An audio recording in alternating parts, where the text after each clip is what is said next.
narcissism, all the literature on Machiavellianism and psychopathy, you could see the same things coming up. And that was the original problem. We want to parse the dark side of traits, but you can't really do much with the literature because of this phenomenon that we called construct creep. And that is, a researcher doesn't have the ability to research everything at once, so they focus on one variable. But it creeps wider and wider until it overlaps with other variables.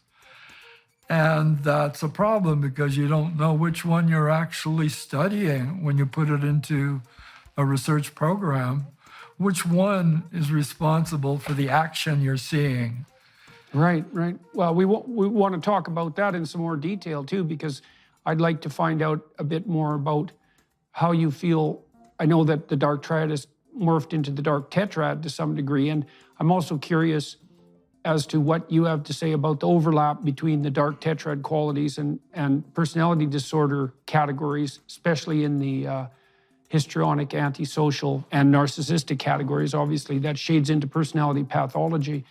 And so can I define the three traits and have you correct my definitions, if you would? So the Machiavellians, as you pointed out, Machiavelli was an advisor to princes who was really interested in some sense in the outright maintenance of instrumental power.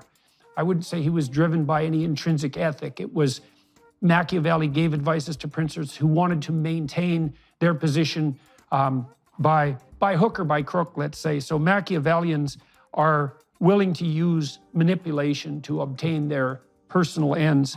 And narcissists seem to be driven by a high desire to obtain unearned status from others. The most important thing for them is not status in relationship to competence, let's say, or in relationship to performance, but just in status for its own sake. And then the psychopaths, I spent a lot of time looking at Hare's research and thinking about it in relationship to the big five. Psychopaths seem to be something approximating parasitical predators. And so they're very, very low in agreeableness, and that makes them callous and non-empathetic. And then they also seem to be very low in conscientiousness. That seems to accord reasonably well with the two factors of the psychopathy scale. And so a real psychopath is someone who is willing to take what you have, let's say, and use it, and that might be the predatory aspect, and also to live off the earnings and efforts of others, and that's also an element of criminal behavior. And so you're looking at the nexus of all three of those, Machiavellianism, narcissism, and psychopathy. And recently, you and other researchers have added, I think this is so interesting because I think it was a real lack, you added sadism to that, which is positive delight and pleasure taken in the suffering of others. And so can you expand at all upon the definitions of Machiavellianism, narcissism, and psychopathy? And we can segue into sadism. Yeah, I agree with all of your definitions, although what we did was spend a lot of time trying to find what's different among each of the characters and what the overlap is. Why is it that the literatures and the measures that were available always overlapped to a dangerous degree in trying to understand what's going on? So the key thing for psychopaths, in our opinion, is impulsivity and sensation seeking, which is what gets them into trouble. They may not have worse motives than the others, but they can't help it. That's why they, at the extreme levels, spend their lives in prison. They can't help responding to temptation. Whatever the temptation is, they go for it, and often they get what they want right away, and they keep on doing it until they get caught, and they don't seem to learn from it. So that answers just a qualification to the definition of psychopath. Now, what's underlying it, we think, is callousness for all of them. They're overlapping because at the core is a failure to have empathy.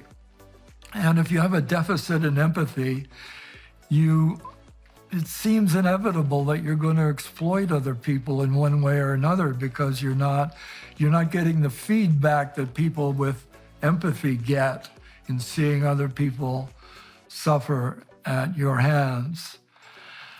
And the story of sadism is quite a long story, but if you want me to get into the details, Sure. I can do that now. Yeah, please do. Please do. Yeah, I don't know whether I'm more sensitive to these things than other people, but I started seeing sadism in regular people. And not only is it there in everyday people, but people seem to wallow in it when the circumstances will allow it. For example, violent sports. One of my favorite sports, hockey.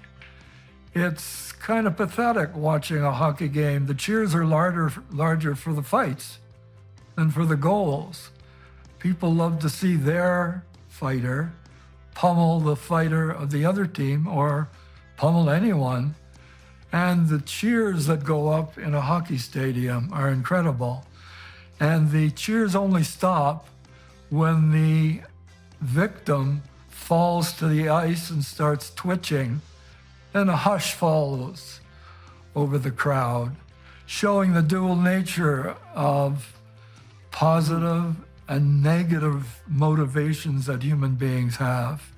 But the fact that they love seeing the fighting, no matter how much blood and teeth end up on the ice, is disappointing in a way.